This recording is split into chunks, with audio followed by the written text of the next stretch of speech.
बिस्मिल्लाहिर्रहमानिर्रहीम, अस्सलाम वालेकुम, आदाब। बहुत बहुत शुक्रिया, खुश आमदीद। मैं आसिफ रशीद आपके साथ। आज बात ज़रा उस तबके की करेंगे जिसको आप डेली वेजर कहते हैं, कॉन्ट्रेक्चुअल मुलाजमीन या कॉन्ट्रेक्चुअल एम्प्लॉयज़ कहते हैं, आर्जी बुनियादों पर काम करने वाले लोग बताते हैं, या फिर डेली वेजर्स कहकर, या फिर योमिया उजरत पर काम करने वाले मजदूर कहकर इनको कई बार आप नज़रअंदाज कर देते हैं। लेकिन ये वो मामला है, जब तक जम्मू कश्मीर के अंदर सरकारें रहेंगी, जब तक हमारा मुआशरा रहेगा, जब तक पूरा निज़ाम या सिस्टम रहेगा, पूरा तंत्र रहेगा, पूरा शासन चलेगा, उसमें गले के अंदर एक हड्डी बनने का काम या फांसी का फंदा आप कह लीजिए, सरकारों के लिए बनने का काम करेगा। वो डेली वेजर्स जो मुसीबत में हैं, परेशानियों से गुजर रहे हैं, और इतनी ज़्यादा मुश्किलात कि खुद उसी गवर्नमेंट ने जो आज ये वादे कर रही है या करती रही है माजी में कि हम आपको परमानेंट कर देंगे, परमानेंट पॉलिसी आपके लिए बनेगी, सैलरीज आपकी बढ़ाई जाएंगी, मिनिमम वेजेस एक्ट के तहत आपको उजरत दी जाएगी, आपको पैसा दिया जाएगा, इन्हीं गवर्नमेंट्स ने इस सिचुएशन में इनको डाल दिया है कि आधे से ज़्यादा लोग ज़िंदगियाँ ख़त्म कर गए, आधों के लोग माली तंगी से दुचार होकर, परेशान होकर सुसाइड कर बैठे, और आधे से ज़्यादा लोग इस वक्त परेशान हैं। दौरे हाजिर में क्या मुश्किलात हैं, 2 पॉइंट्स मैं आपके सामने रखूंगा और उसके बाद मैं थोड़ा पीछे ले चलूंगा, क्योंकि बड़ी बात डेली वेजर्स की होती है, लेकिन शायद इस मामले पर जितनी संजीदगी के साथ बात होनी चाहिए थी वो हुई नहीं। वल्लाहुल आलम, मुझे उन मुलाजमीन जो आर्जी बुनियादों पर काम करते हैं, डेली वेजर्स हैं किसी भी डिपार्टमेंट में, उनको अगर तनख्वाह 8-8, 6-6 महीने, 3-3 साल, 4-4 साल नहीं मिलती, मुझे कोई परवाह नहीं। मैं ईमानदारी वाला एक ऑप्शन आप सबके सामने रख रहा हूं। बताइएगा कि वो ज़िंदगी बेहतर है जहां पर सैलरी ना मिले, या वो बेहतर है कि आप एक तवील मुद्दत तक अपनी ज़िंदगी का 50% एक हिस्सा, या 50 साल, 30 साल, 40 साल किसी महकमे के अंदर देते हैं और रिटायरमेंट तक पहुंच जाते हैं या रिटायर्ड हो जाते हैं, उसके बावजूद भी आपके जो बुनियादी हुकूक हैं या पिछला पैसा वो तक नहीं मिलता। इसलिए मुझे तकलीफ ज़्यादा इस बात से है। आप एजुकेशन डिपार्टमेंट में चले जाएं, हेल्थ डिपार्टमेंट में चले जाएं, रेवेन्यू में चले जाएं, फॉरेस्ट डिपार्टमेंट में चले जाएं, एसपीओज जम्मू के अंदर, कश्मीर के अंदर, दोनों प्रोविंसेस में। हालांकि एसपीओज की हालत कुछ हद तक बेहतर हुई, वक्त गुजरने के साथ साथ इनकी सैलरीज बढ़ाई गई। एक ऐसा शख्स जो आर्जी मुलाजिम है, उसको अगर 3 साल, 6 साल, 5 साल, 6 महीने तनख्वाह नहीं मिलती, कोई प्रॉब्लम नहीं, कोई बिल्कुल भी प्रॉब्लम नहीं, वो भूखा नहीं मरेगा। लेकिन वो शख्स अपने ख़ानदान को, अपने घर वालों को, अपने बच्चों को, आने वाली नस्लों को क्या जवाब देगा, जो 30, 35, 36, 60 साल की उम्र में से या 70 साल की उम्र में से 40 साल एक डिपार्टमेंट में गुजार गया, और जब वो जा रहा है तो वो खाली हाथ लौट रहा है। और सबसे ज़्यादा तकलीफ मुझे इस बात की है कि वो शख्स जो डेली वेजर था, जब वो रिटायर्ड हुआ, न सिर्फ जेब खाली है, बल्कि जवान बच्चियाँ हैं, मकरूज़ हो गया है। महंगाई के इस दौर में परेशानियां 10 तरह की है। बच्चों की शादियां नहीं कर पा रहा, बच्चों की शादियां नहीं कर पा रहा है, और जब वो रिटायर हो रहा है तो इन 40 या 30 सालों में जो सर्विसेज उन्होंने डिपार्टमेंट में दी बतौर आर्जी मुलाजिम, ये समझकर दी कि हम आर्जी हैं, ये जहन में बात रखी कि हम कॉन्ट्रेक्चुअल एम्प्लॉयज़ हैं, हमें सरकार किसी भी वक्त लात मार सकती है, निकाल सकती है। मगर ये सारी चीज़ें जहन में होने के बावजूद भी इन लोगों ने मेहनत, लगन और ईमानदारी या दयानतदारी के साथ काम किया। आज मुख्तलिफ डिपार्टमेंट्स के अंदर जो परेशानी है वो ये है कि मिनिमम वेजेस एक्ट की बहुत बात होती है, 2022 में भी बात हुई, 2024 के तहत भी, जिसके तहत उजरत बढ़ाई गई थी, और सरकार ने 2024 में minimum wages act Jammu Kashmir में, जिसमें हाईली स्किल्ड वर्कर्स थे, यानी वर्कर्स की भी कैटेगरी बना दी कि आप हाईली स्किल्ड हैं, आपको ज़्यादा हुनर है आपके पास, आप ज़्यादा काम करते हैं, उनको 1035 रुपये पर डे और माहाना 26,910 के आसपास, और नए रेट्स जो थे 1 अक्टूबर 2024 के बाद ये शुरू हो गए। 2022 में जम्मू कश्मीर सरकार ने रिवाइज्ड मिनिमम रेट्स जो उससे पहले थे, 2017 में बने थे, उनको रिवाइज किया, और साथ साथ आज के वक्त में कैसी कैटेगरीज बनाई गई मिनिमम वेजेस एक्ट के जो रेट्स हैं वो स्केड्यूल एम्प्लॉयमेंट्स में, जिसमें अनस्किल्ड है, स्किल्ड है, हाईली स्किल्ड है, एडमिनिस्ट्रेटिव है, मिनिस्ट्रियल है, अकाउंट स्टाफ है, और मिनिमम वेजेस एक्ट 1948 जो पूरे इंडिया के ऊपर लागू होता है, जिसके मुताबिक कहीं पर भी एक्सप्लॉयटेशन से एम्प्लॉयज़ बचें, इस्तेसाल से बचें, अपनी सतह पर दोनों मरकजी सरकार और स्टेट की गवर्नमेंट जो है वो वेजेस को फिक्स करेंगे मुशावरत करके, आधा आपने आधा मैं दूंगा। स्टेट और मरकज को ये सोचना है, उसके मुताबिक मिनिमम वेजेस एक्ट के तहत इनको पैसा मिलना चाहिए। लेकिन इसके बावजूद भी काम नहीं हुआ। मुतअद्दिद डिपार्टमेंट्स के अंदर कई लोग इसी तरीके से रिटायर होकर चल गए, और पीजीडी के अंदर भी, आरडीडी के अंदर भी, और हज़ारों लोग, किसी को brain haemorrhage, kidney failure, cancer, TB, बुखार, गुर्दे फेल होना, ये सारी बीमारियां सहते सहते हज़ारों लोग इस दुनिया से चल बसे, और कई लोग जो आधे आधे पोल्स पर ख़त्म हो गए पीडीडी डिपार्टमेंट के अंदर और रूरल डेवलपमेंट डिपार्टमेंट के अंदर सर्विसेज फराहम करते हुए ख़त्म हो गए। इन तमाम लोगों को इंतज़ार आखिरी सांस तक रहा, बल्कि आगे उनके बच्चों को भी, कि सरकार शायद कुछ रहम करती नहीं हुआ। 61,000 डेली वेजेस सरकार तो बताती है, लेकिन एक बार डेटा तो मांगिएगा। ये गलती आज की सरकार की मैं नहीं गिनवा रहा हूँ, पिछली सरकारें भी आप देखिएगा।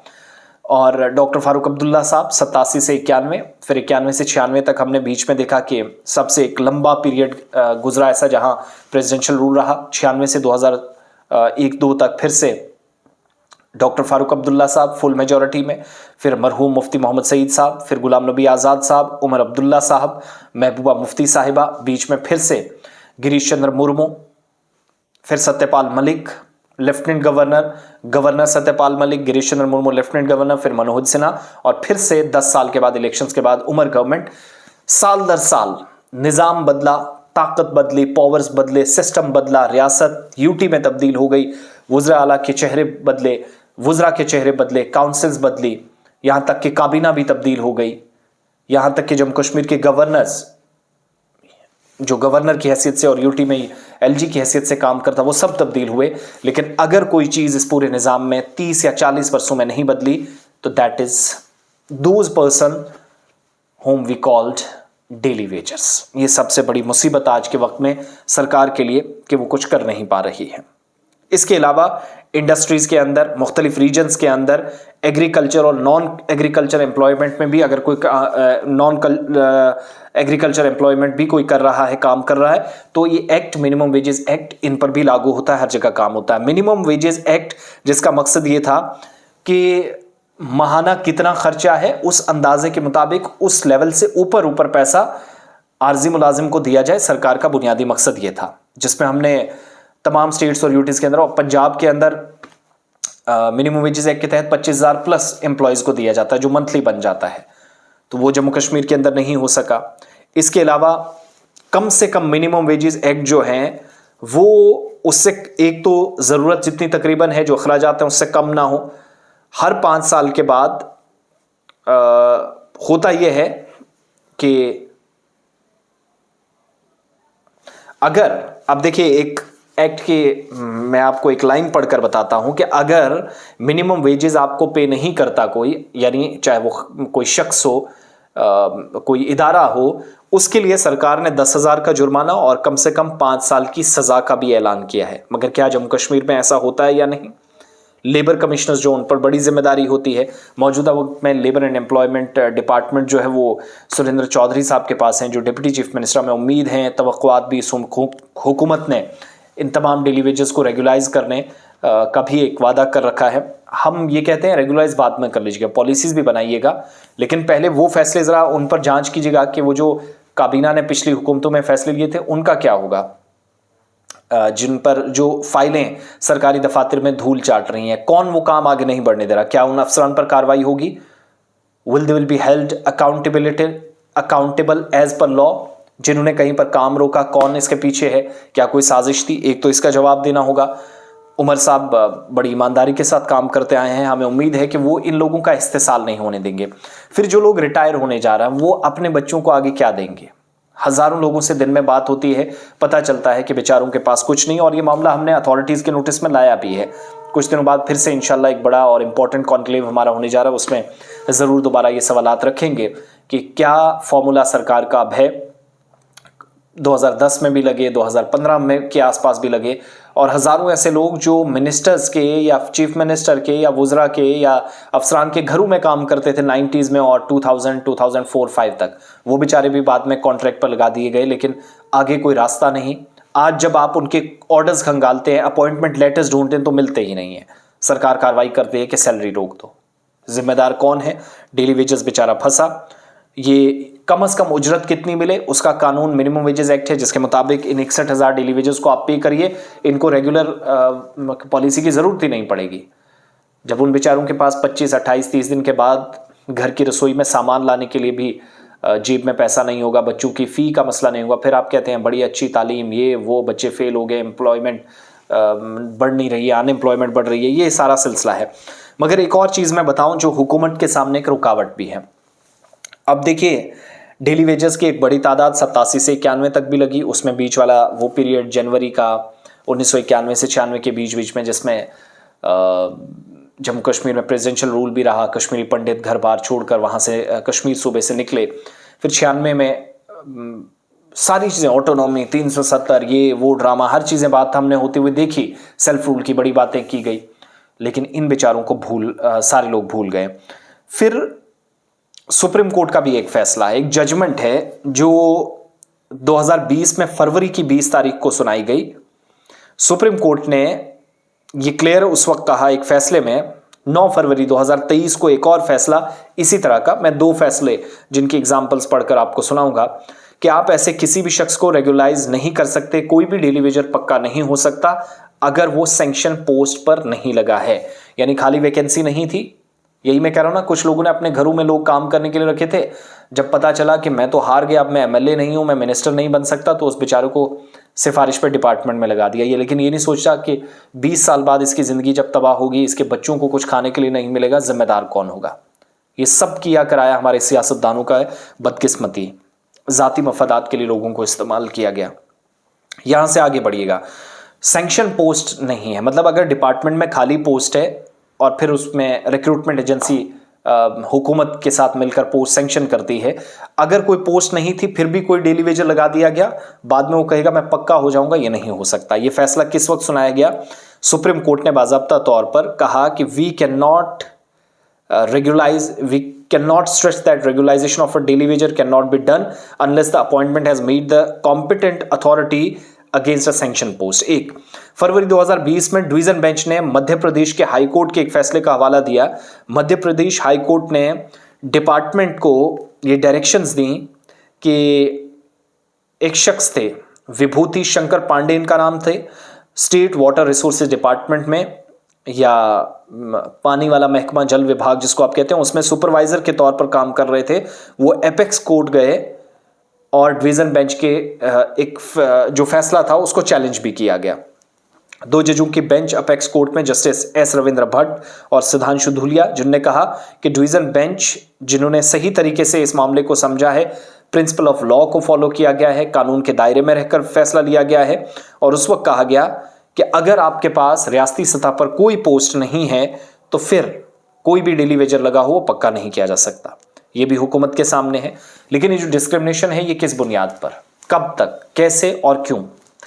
मुख्तलिफ डिपार्टमेंट्स के अंदर लोग मर गए, फॉरेस्ट डिपार्टमेंट के लोग इंतज़ार कर रहे हैं, कॉन्ट्रेक्चुअल बेस्ड एम्प्लॉयज़ हैं आज के वक्त में, बाकी डिपार्टमेंट्स में काम कर रहे हैं, हेल्थ में है, रेवेन्यू डिपार्टमेंट में है, पीडीडी में बेचारे किसी का बाजू कट गया, किसी का, मेरे पास सारी रिपोर्ट्स पड़ी है, हर साल कितने लोग मर जाते हैं, कोई पूछने वाला नहीं होता। फिर एक पॉलिसी एक बनी रिहैबिलिटेशन स्कीम, जिसको बाद में रिहैबिलिटेशन असिस्टेंस स्कीम जिसको बाद में नाम दिया गया, जिसको SRO 43 कहते हैं, कि इन सर्विस एम्प्लॉयज़ अगर मर जाते हैं, नेचुरल डेथ होती है, कोई हादसा पेश आता है, बाद में इसको तरमीम करके कहा गया कि क्रॉस फायरिंग या बॉर्डर शेलिंग में भी अगर कोई मारा जाता है, हमदर्दाना बुनियादों पर कंपैशनेट अपॉइंटमेंट्स होंगी, आगे उनके बच्चों को SRO 43 के तहत नौकरी दी जाएगी ताकि उनके घर का जो खाना पीना सारा सिलसिला अखराजात चलते रहें सरकार के खजाने से। उसके मुताबिक भी डेली वेजेस किसी कैटेगरी में नहीं आते। फिर डेली वेजेस को यह कहकर बांट दिया गया कि हाईली स्किल्ड और जो उससे निचले दर्जे पर है। भाई जो काम करता है 8 घंटे आप उसके हिसाब से दीजिए ना। वो 300 350 जो पहले आप देते थे, बाद में 500 किया गया, 475 किया गया, 1035 तक पहुंचाया, लेकिन वो भी वक्त पर नहीं मिलता। उसके लिए भी अगर साल भर सड़कों पर रहना पड़े तो फिर उससे बेहतर है कि आप भीख मांग कर अलग अलग जगहों पर जाकर खाएं। फिर इसी तरीके से RDD डिपार्टमेंट के अंदर जो लोग काम करते थे, फिर खिदमत सेंटर्स के अंदर लगा दिए गए, उनको भी यही लंबी लंबी फेंकी गई, उनके सामने गप्पे मार दी गई कि आप भी रेगुलाइज कर दिए जाएंगे, आपकी मुश्किलात को भी दूर कर दिया जाएगा। वो मसला भी ज़्यादा आगे नहीं बढ़ा। बहरहाल आइंदा कुछ दिनों में उमर अब्दुल्ला साहब के साथ, वज़ीर दाखिला अमित शाह के साथ, इसके अलावा नायब वज़ीर आला सुरेंद्र चौधरी साहब के साथ, काबीना वज़ीर जावेद डार के साथ, जावेद अहमद राना साहब के साथ, सकीना इतू मैडम के साथ, और इसके अलावा हमारे साथ सतीश शर्मा भी ज्वाइन करने वाले हैं इस कॉन्क्लेव में। ज़रूर वहाँ पर भी आपके मामलात उठाए जाएंगे। बहरहाल डेली बेसिस पे जो परेशानियाँ हैं, मुश्किलात हैं, इसको सुनेगा कौन? अब ये बड़ी जिम्मेदारी सरकार की है कि 61,000 नहीं, 61,000 से ऊपर 1 लाख तक लोग हैं। ये तो 61,000 आप अपना वो खबरों में सुनकर बता देते हैं। हमने अपनी जगह डेटा निकाला, पता चला कि ये 80,000 प्लस है।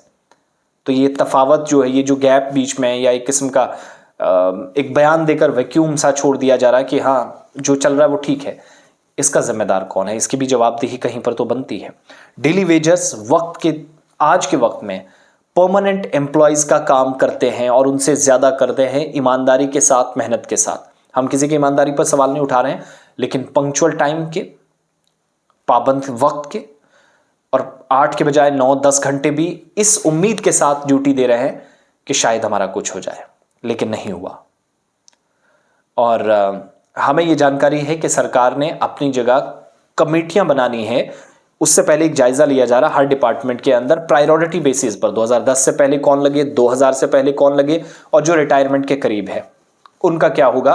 उनकी एक फहरिस्त तरतीब दी जा रही है। उसके बाद हुकूमत इसका जायजा लेकर अपना बजट तैयार करेगी, और अल्लाह करे कि इस बार हुकूमत प्लान बनाए। हम भी उनके नोटिस में लाएंगे कि इस बार का जब बजट जम्मू कश्मीर के वज़ीर आला पेश करेंगे तो मिनिमम वेजेस एक्ट के तहत ये बजट पेश हो और तमाम लोगों को सैलरीज दी जाए। अगर वो हो जाता है तो मुझे नहीं लगता ये मुतालबा करेंगे हमें रेगुलर कर दिया जाए।